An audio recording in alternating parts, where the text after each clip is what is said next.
Healthcare is the backbone of our lives, supporting us from the moment we're born to our very last days. It's the foundation of a healthy, productive society, allowing communities to thrive and individuals to reach their full potential. Healthcare isn't just about treating illness.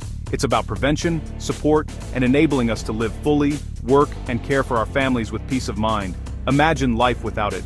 Minor infections could become deadly, and even the simplest injuries might have tragic consequences. Chronic diseases would go unmanaged, and millions would suffer needlessly without the care they deserve. Thanks to healthcare, we have vaccines, antibiotics, and life-saving surgeries that have dramatically increased our lifespan and improved our quality of life.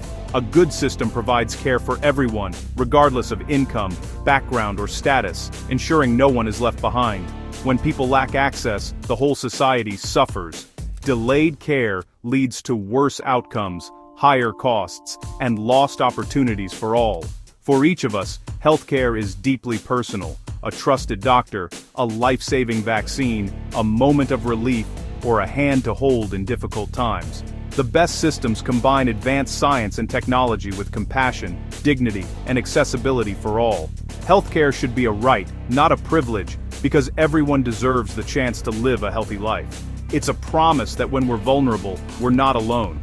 There's always someone to care, to help, and to heal. That's what healthcare truly means to us all.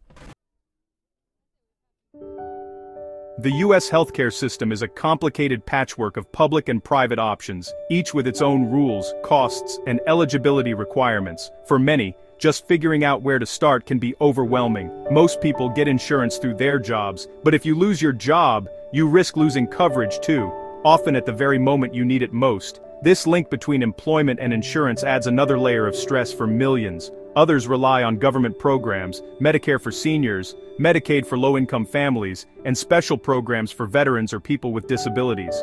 Some people buy plans on ACA marketplaces, navigating a maze of options, premiums, and deductibles to find something that fits their needs and budget. Your access depends on age, income, and employment, making the system inconsistent and confusing.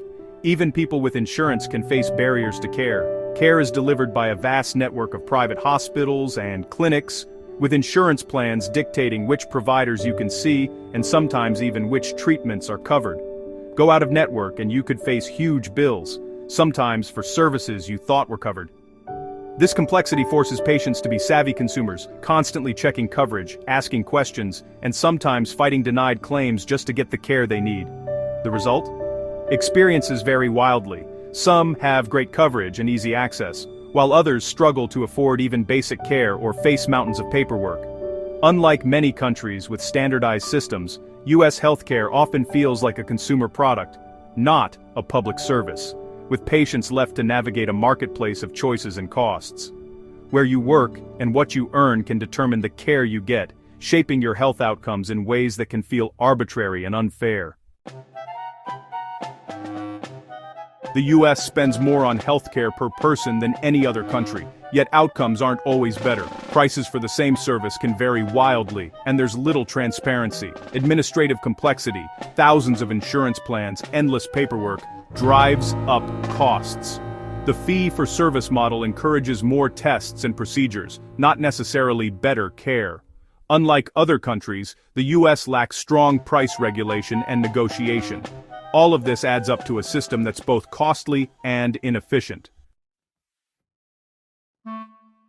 Most developed countries have chosen simpler, more universal healthcare models. Single-payer systems, like in Canada or the UK, cover everyone through taxes and control costs through government negotiation. Others, like Germany, use regulated multi-payer systems with universal coverage and strict oversight. These countries spend less and often achieve better health outcomes, higher life expectancy, lower infant mortality. Their governments negotiate prices, keeping costs predictable. Trade-offs exist. Some countries have longer wait times for certain procedures, but no one faces financial ruin from a medical emergency. The U.S. prioritizes choice and competition. Others focus on universal access and financial protection. The core difference is whether healthcare is treated as a right or a market commodity. The Affordable Care Act was a major step, expanding coverage and protecting people with pre-existing conditions. It created insurance marketplaces, expanded Medicaid, and let young adults stay on their parents' plans. Millions gained coverage, and insurers can't deny people for being sick.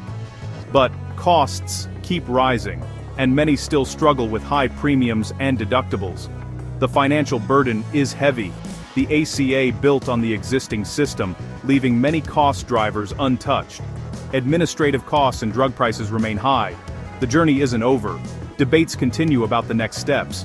Policymakers are exploring various solutions. Ideas include a public option, expanding Medicare, and letting the government negotiate drug prices. These changes aim to make healthcare more affordable. The goal: affordable, high-quality care for all.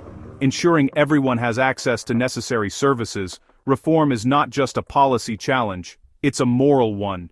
It reflects our values as a society. The future of American healthcare depends on the choices we make next. The path forward requires commitment and innovation.